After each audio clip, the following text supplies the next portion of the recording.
കുറഞ്ഞ ചെലവിൽ അത്യാധുനിക ആരോഗ്യ പരിരക്ഷ. MCS hospital, Muvattupuzha. Pezhakkappilly Azad public ലൈബ്രറിയുടെ നേതൃത്വത്തിൽ SSLC +2 പരീക്ഷകളിൽ എല്ലാ വിഷയങ്ങൾക്കും A+ കരസ്ഥമാക്കിയ വിദ്യാർത്ഥികൾക്ക് ആദരവ് നൽകി.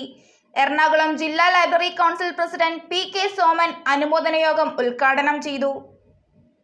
പേഴക്കാപ്പള്ളി ആസാദ് പബ്ലിക് ലൈബ്രറിയുടെ നേതൃത്വത്തിൽ റാങ്ക് ജേതാക്കളെയും SSLC +2 പരീക്ഷകളിൽ എല്ലാ വിഷയങ്ങൾക്കും A+ ലഭിച്ച വിദ്യാർത്ഥികളെയും അനുമോദിക്കുന്നതിനായി പ്രതിഭാസംഗമം സംഘടിപ്പിച്ചു. ഇതോടൊപ്പം എഴുത്തുകാരനും അധ്യാപകനുമായ നസീം മുഹമ്മദ് രചിച്ച ഹൊറർ ഫിക്ഷൻ ബാസ്തേദ് എന്ന പുസ്തകത്തിന്റെ പ്രകാശനവും സംഘടിപ്പിച്ചു. പ്രതിഭാസംഗമം എറണാകുളം ജില്ലാ library council president PK Soman ഉദ്ഘാടനം ചെയ്തു. നസീം മുഹമ്മദിന്റെ ബാസ്തേദ് ലൈബ്രറി സെക്രട്ടറി TR ഷാജുവിന് നൽകിക്കൊണ്ട് taluk library council secretary CK ഉണ്ണി പ്രകാശനം നിർവഹിച്ചു. റാങ്ക് ജേതാക്കളുടെ അനുമോദനം പായിപ്ര ഗ്രാമപഞ്ചായത്ത് പ്രസിഡന്റ് PM അസീസ് നിർവഹിച്ചു. എല്ലാ വിഷയങ്ങൾക്കും A+ ലഭിച്ച +2 വിദ്യാർത്ഥികളുടെ അനുമോദനം മൂവാറ്റുപുഴ ബ്ലോക്ക് പഞ്ചായത്ത് അംഗം റീന സജി നിർവഹിച്ചു.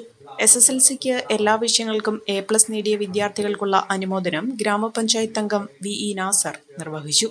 ലൈബ്രറി പ്രസിഡന്റ് ഫൈസൽ മുണ്ടങ്ങാമറ്റം ചടങ്ങിൽ അധ്യക്ഷത വഹിച്ചു. Payipra Krishnan, Naseem Muhammad, EA Haridas, KN Nasar, Ali Meppat, VM Rafeeq, Mansoor Chennara, Saliq Muhammad, Sajeev Edappara, TR Shaju തുടങ്ങിയവർ ചടങ്ങിൽ പങ്കെടുത്തു. A1 textiles, Nehru park, Muvattupuzha.